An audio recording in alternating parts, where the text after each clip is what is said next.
Hello, I'm Patricia Henderson with Senior Connection Center, and this is your weekly connection.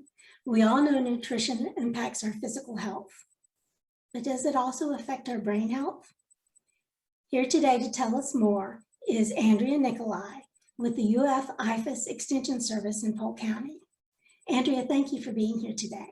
Thank you so much for having me. I'm excited to be here. Most people may not be familiar with what an extension service is. Can you tell us a little bit more about what an extension service is and what services are available? Definitely. It is a really cool thing, actually. I don't think I really understood it very well before I worked here, which is, it's just something I need to spread the word more. But I guess it all started like way back with Lincoln in 1862. He decided that every state should have a land grant university. So in every state, he gave land for them to build a university. So they built the university and they like studied different stuff like agriculture and stuff like that. And then they realized in 1914, they passed this I think it's Smith-Lieber Act. And so what it did then is they established the extension. So my job is to basically extend the knowledge of the university into the county, because they realized, they had these awesome land grant universities. They were researching stuff and finding out stuff, but, they wanted to get to the farmers and to the business people and to just the homeowners in the county. And so what I do is I extend the knowledge of the university. So it's basically a partnership between the USDA, right? USDA, the county, so Polk County, and then the University of Florida. So they kind of all join together. So that's why, people are like, okay, so you work for the University of Florida, and I also work for the county. And so I guess that's why I've invested in the county. And so some people are like, oh, you teach at the university. I was like, no, actually in the county. And so the county is my classroom. So wherever I go, then that's my classroom. And I teach and extend just the science-based research information that the county has figured out and then extend it to the people. So that's my job. And that's what extension does. And they're in every single county in Florida, which is kind of cool, and every state. That's really important information because services are available on a lot of different topics, and programs are available on nutrition, on gardening, on pest control, on a wide variety of topics that are useful for the general public. Now, your area of focus is family and consumer sciences. Yeah. What does that entail? So I'm a registered dietitian too. So my specialty, when I was hired then, was to help the nutrition and help people live healthier lives in Polk County. And so, some people in the family and consumer sciences, they teach different things, such as money management or housing, things like that. But my focus is more nutrition, just because that's where my expertise is. And I love it. I love helping people just see if they can live better lives by what they eat. It's really amazing to me what food can do. So I love my job. So I teach nutrition, cooking, chronic disease, diabetes, blood pressure, things classes like that, just to help people figure out easy ways to live healthier lives.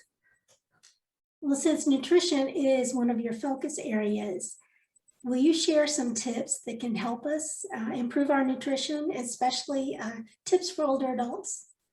Okay, yeah, definitely. I was hoping you would ask. Okay, so I did some extra research just so I'd make sure I'd have the most updated information for you guys. But I think just one thing just to remember with seniors is that sometimes as you get older, you don't get enough fiber just because maybe the choices, food choices, or maybe you're actually eating less, things like that. But constipation can be a problem, or diverticulitis. And so just having things with more fiber can be helpful. It also helps lower cholesterol and stuff like that when you can get soluble fiber. And so just to keep in mind then some foods that would have fiber, I have some beans here, and nuts and seeds have fiber. And then our oranges, all the fruits would have fiber. I even have a real peach here, Florida peach. And then whole grains. So that would be, Triscuits are whole grains. And then any kind of vegetables also have fiber. So nothing, no meats have fiber, even though they're chewy, things like that, they won't give you any fiber. And so any animal products don't have fiber. So that's why it's good to eat plants sometimes. And then just a couple other things to remember So B12 would be important. And this is one that, you know, usually it's just more important, especially for people that are older, because it's not as able to be made in the digestive system.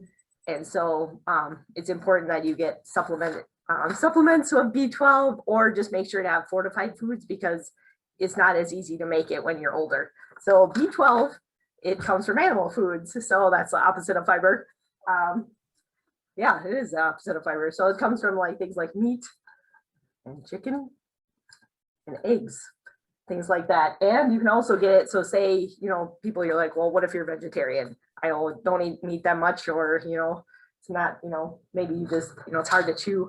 Okay, so there's also foods that are fortified.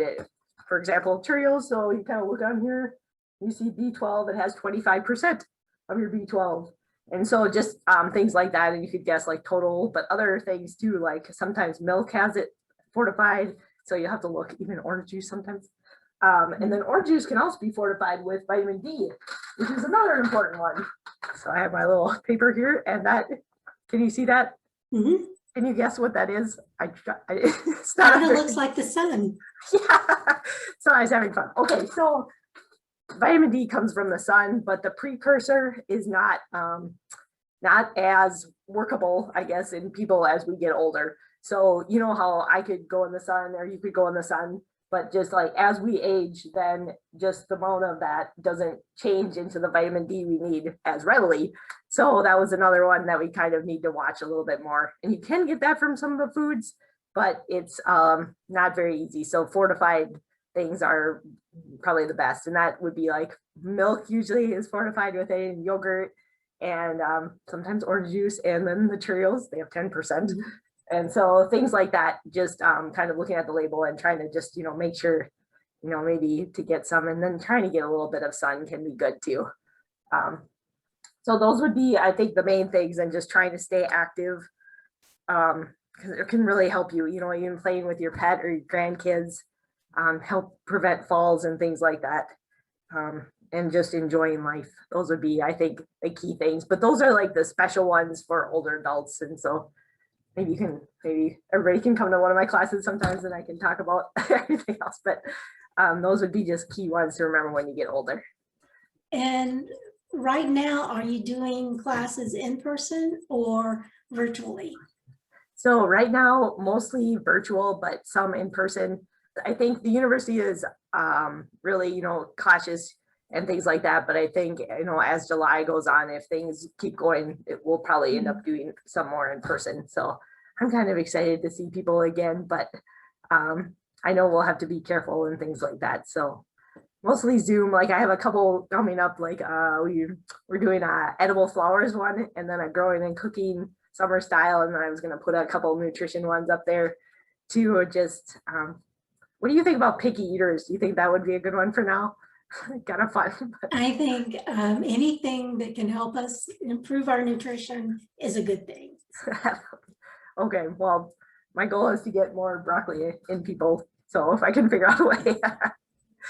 Well, one of the things we'll have at the end of the video is the link to some of the virtual classes that are available, as well as the links to the Extension Service in Polk County and our other counties as well. That'd be great. Now, the big question for today is, does nutrition affect brain health? Oh my gosh, yeah. You know, that's one of my favorite things when I was learning about that and how it can actually affect your brain. I put together a class just for that, calling Eating for Brain Health. But just some things, like I would say tips for that, you know, if you're really looking to help your brain, there's only 2 fruits that they found that can really help your brain. You know, other ones definitely help your heart and things like that, and they have that fiber, but just the ones that looking like it'll really benefit your brain if you eat them. Do you want to guess which ones they are? There's 2. I'm just going to let you tell me. So it's blueberries and strawberries. And so those 2, they're like, blueberries are in season right now, so you guys can go get some. They found that people who eat them kind of like, and then like kids who had eaten the blueberries and then taken a test the next morning after they had some blueberries again, did better on the test. And they found that it could help slow aging and help you remember things and stuff like that. So it's kind of a cool thing. And strawberries look like they help with motor function, so how you speak. So I don't know, just kind of fun like that. And then the other one, I would say, just the one they really found probably the most evidence behind would be the leafy greens. So all you spinach lovers out there are like, yay! But just any kind of greens, so collard greens, mustard greens, kale, spinach, romaine lettuce, anything like that. They found that just people who eat more of those, they just trying to have like something like green leafy things every day if you could would be terrific for your brain. Like the people who ate the most of those were found to be 11 years younger than the people who ate the least, just when they did these cognitive tests. And it's really interesting what it could do. So that's why I love my job. It's crazy, but food can really help you. So, everything in balance, there's room for everything in a healthy diet, but just some things that are just really powerful in certain ways. So blueberries, strawberries, and leafy greens are our best choices to help with our brain health. Yeah, there's also a few other ones too, like nuts and seeds and fish and whole grains. It kind of makes sense, because the other ones are very similar to like things I would recommend anyway. So it's kind of cool because it's not like, a different diet or something like that. It's just really, if you choose nutritious foods most of the time, you're going to be good to go. So it's kind of nice to hear that. And then just choosing olive oil, you could maybe guess that one too, but so yeah, and vegetables in general. There's a surprise, right? Such good information. Andrea, do you have final thoughts for us? I would just maybe just summarize then, just so as you get older, then just keep in mind, the fiber, vitamin D and B12, and calcium goes right along with that. So, talk to your doctor if you're confused, but those would be some things to kind of keep in mind. And then also, I guess just remembering that every bite you eat counts for lifelong health. So you kind of get to decide, what goes in your mouth, and maybe it can be salad with blueberries on top and strawberries, right? And some nuts with olive oil. You'll be good to go. Andrea, thank you for being here today. Thank you. Thanks for having me. Appreciate it a lot. If you want more information about nutrition or about nutrition services and classes in your area, check out the Extension service in your county. I'm Patricia Henderson, and this is your Weekly Connection.